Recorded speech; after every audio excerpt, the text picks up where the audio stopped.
Hey y'all, B Bridges 100 back. You know, I realized that I never really did discuss this Smith's diamond sharpening system. I think I mentioned in one of my review videos, maybe I think it was the Kershaw Clash. I had brought it up in that, and I kind of showed it, but not really.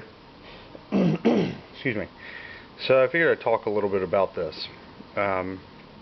You can get this online. You can pick it up at most hardware stores. I mean, online I think it's going for around 35, 40 bucks, something like that.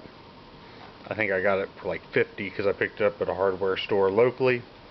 But I had a gift card, so you know, it is what it is. But it comes in this nice nylon zip up case. You know, zip it shut. But now you can flip it open. Sorry, I'm knocking this camera everywhere. Such an awkward setup. I really need to figure out a new setup for this. So anyway, open it up, and for demonstration purposes, we'll pull out the old San Renmu 710. And I'd made this a while ago, this box knot lanyard. I just threw it on there today. Alright, we'll go ahead and set that off to the side there. And pull out, this is your little clamp. It holds your blade so you can sharpen it. And I'm going to go over the likes and dislikes and all that stuff. All in all, I mean, this well, here, how about I talk about what I'm doing first, and then I explain. So this, the knife, you just take the spine of it, and it slides right into the clamp there, and you want to make sure it's even the way it's set in there. And luckily, on this particular clamp, you can only go so far back in there. And so I mean, as long as you have a flat part of the spine seated all the way in there, as far as it'll allow you to go, it should keep your sharpening, you know, somewhat straight, somewhat uniform. If you don't have it uniform, you know, you're going to get crooked grinds, and it's going to be very uneven. But this is certainly not as high-tech or advanced or awesome as, you know, an Edge Pro or a Wicked Edge or one of those higher-end sharpening systems that, you know, I would love to have, but don't want to shell out the money for. Let's set this off to the side. Get these little guide rods out of here. Basically, all you want to do is just screw these guide rods into your actual stone, which I have not showed you yet, but I will. This is your diamond stone, and the orange one here is your fine stone. In my case, it's extremely fine because I've literally wore this thing out. I've really ground down some blades with this, but so I don't use it that much anymore. But anyhow, I kind of move this out of the way for a second. You just want to make sure that when you have your stone flat on a surface, that this rod is also very much level with the surface this is sitting on. It's going to make sure you get a true grind.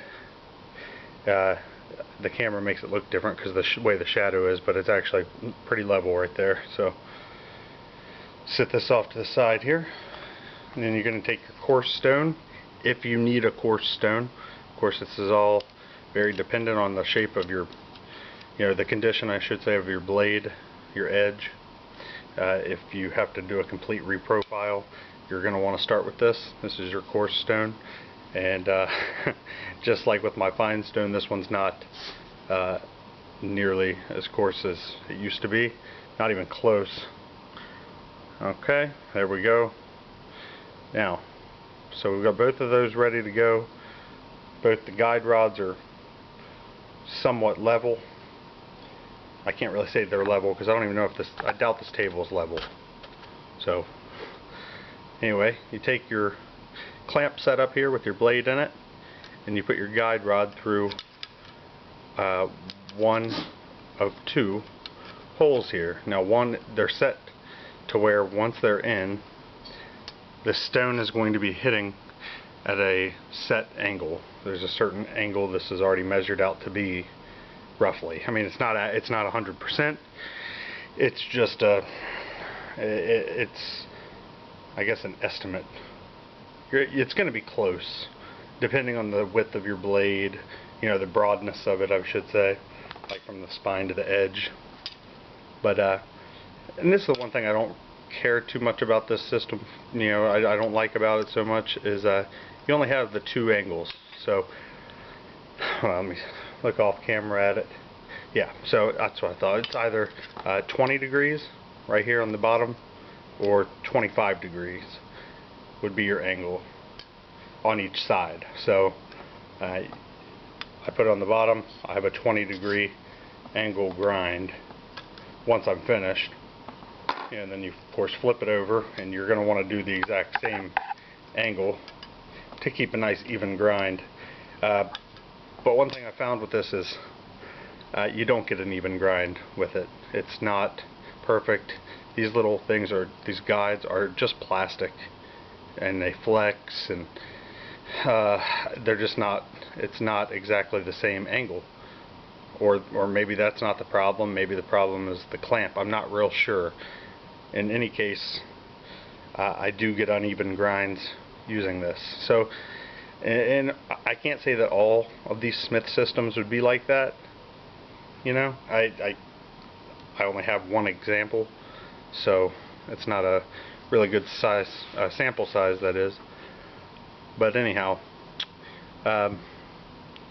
one thing I didn't mention, before you grind, you're going to want to use some sort of solution.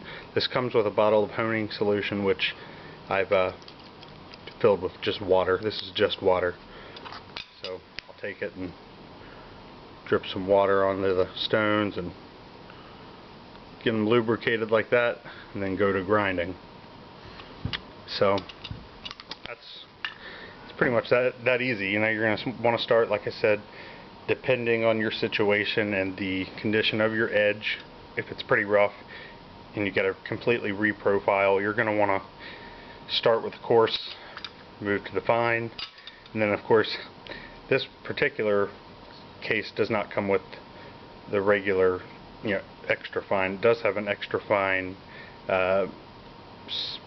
piece for serrations, sharpening serrations, which I've yet to use because I don't have any serrated knives, so I have no use for it. But all in all, I mean, this is going to get if your knives are in really bad condition, this is going to get them to where you can work on a stone and get them where they need to be. Like I said, it's certainly not to the as high a standard quality as the Edge Pro or Wicked Edge, and I've never used either one of those. I'm just going based off of what I've seen in other people's reviews and people that I trust here on YouTube. I know Jay Davis, he absolutely loves the Wicked Edge, and he does fantastic work with it on it, from what I've heard and what I've seen in some of his own videos. But anyway, I just thought I'd show you this little cheaper option that's, you know, you're spending less, but you're also getting much less quality. But it's all dependent on what you need, you know. In my situation, this has actually been a good purchase. First off, I didn't use my money. It was a gift card. And I mean, it was worth the 50 bucks. It really was. It's definitely brought some edges back to blades that I had a hard time with.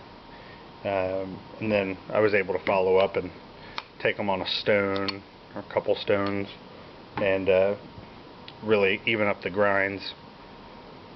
So that's it, guys. Just want to show it to you. I never really talked about it. If you have any questions for me, or if there's something I didn't mention, which will almost certainly happen because I don't script any of this out, this is all off the cuff, so if there's something I forgot and you want to know, let me know, send me a comment or something. But thanks for watching. Until next time, y'all take it easy.